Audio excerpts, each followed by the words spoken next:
Welcome to the American Dream. The American Dream. You're watching The American Dream? The American Dream. Showing you the real estate, the lifestyle, the culture. Let's get this party started right now. Let's go do this. It is heating up once again. We're the Davids going up against the Goliath. Real stories in real neighborhoods with real experts. The staple of the neighborhood. Can't wait to present it to you. It's all about lifestyle. In your community. That's what this show, The American Dream, is all about. Cheers to your American Dream.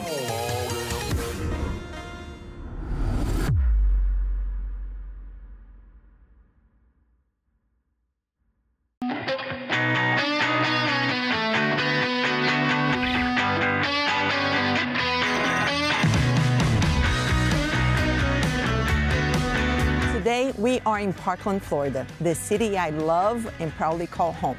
Parkland is known for its beautiful luxury homes, top-rated schools, its parks, and a great sense of community. I'm Milene Carvalho, your host for The American Dream.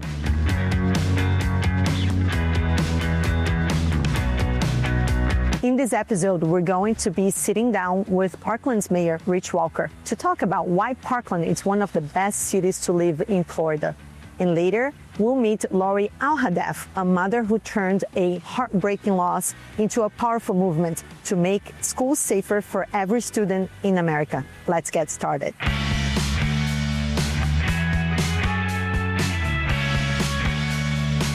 I'm here with someone who loves Parkland as much as I do, Mayor Rich Walker. Thanks for joining us. Of course, thanks for having me. Rich, can you tell us why Parkland is such a special place to live? Parkland is one of the unique cities still that is old town, small town feel. We have a lot of events that our residents always get together, whether it's craft fairs, farmers markets, eats and beats where we have music and food trucks. Your residents can get together, families can get together and enjoy just what the city is all about. And that to me is something that's extremely special. You don't see that nowadays. Can you share with us a little bit about the city's future? The city's future is fantastic. One of the things in Florida that's more difficult to find is good schools. Parkland is lucky to be able to say we have all of our elementary schools, our middle school, and our high school are all A-rated schools, which is uncommon in the state of Florida. And that's something that's extremely special. What is the city doing to manage the progress and still keeping that small city feel? The population went from 25,000 to 35,000 since I moved here in 2014. And some of the things we've done is we continue to maintain our parks. We're building new parks. We're working on our infrastructure, building a village in the park, which will have retail. We'll have, some shopping, some restaurants. But what we continue to do in Parkland is we keep that small town feel.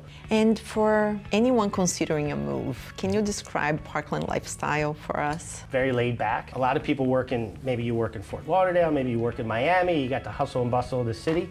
But once you drive into our city, it's just laid back. We have a lot of greenery, a lot of open space. It affords all of our residents an opportunity to enjoy the outside. We try to make sure we're keeping our residents or giving our residents the ability to be together and stay together, because that's what builds a community, and that's why people love Parkland so much. Mayor, thank you so much for your time and your dedication to Parkland. It's easy to see why Parkland is such a great place to live. Of course. Thank you for having me. I always love talking about Parkland.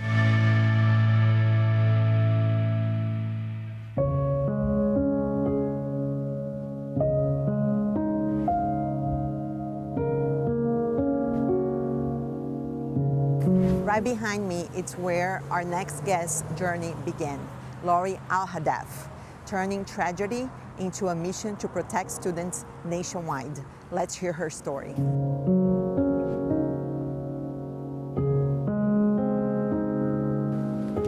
Lori, thank you so much for joining us today. For the viewers who may not know, can you tell us a little bit about your daughter, Alyssa, and what inspired you to launch Make Our School Safe in her honor? So my daughter, Alyssa, was a beautiful, amazing, vivacious, all-American girl.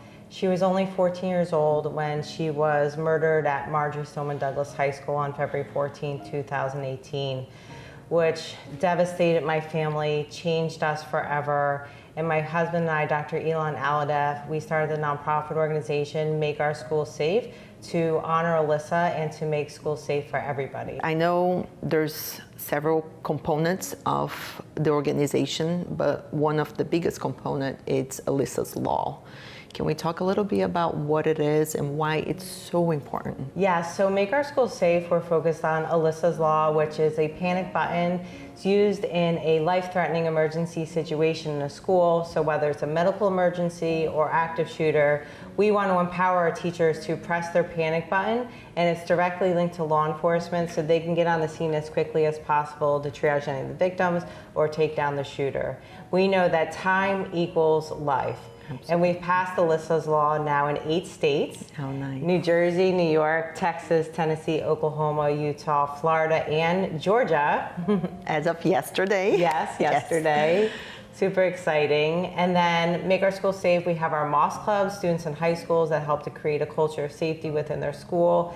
And then we've donated back to schools over $500,000 for school safety projects at their schools. Lori, for families that are going through the same type of loss, similar loss, can you give us a word of hope? Grief and losing someone is very difficult, and it's like a roller coaster. You have your good days and you have your bad days. But I think it's really important to become very resilient, surround yourself with your friends, be involved with something, exercise. We got a golden doodle dog, Roxy, and she's amazing. And I think that really helped us with our healing process, my entire family. Yes. But we just have to keep moving forward. Yes, absolutely. Lori, I just want to thank you so much for sharing Alyssa's legacy and what you're doing for keeping schools safe. We're really honored to have you in our show. Thank you so much. Thank you for having me.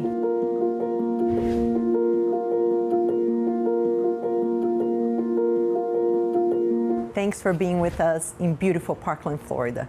I'm Milene Carvalho, your host, and this is The American Dream.